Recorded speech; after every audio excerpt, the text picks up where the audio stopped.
Today's video will demonstrate how to generate test cases. Hello, I'm James Helfrich.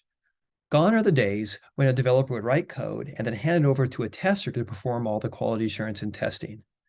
Nowadays, developers are expected to test their own code, which means we all have to know how to write good test cases. This video will demonstrate how to generate good test cases.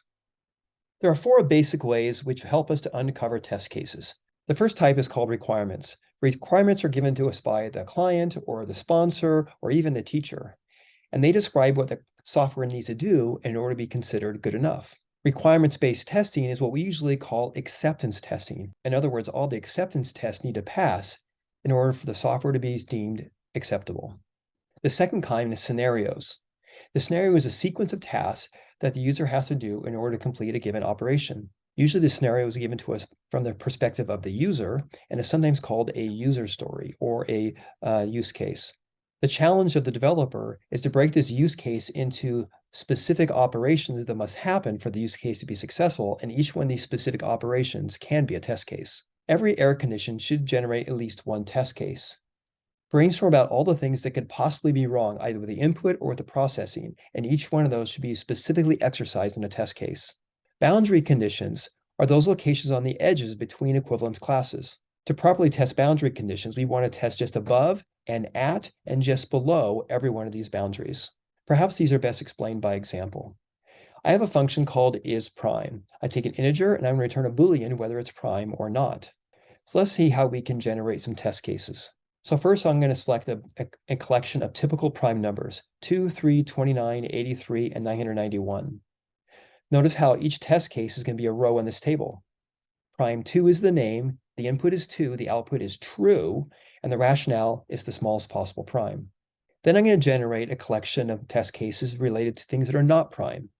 So 4 is the smallest composite number or non-prime number, 21 is another, and 51 is another.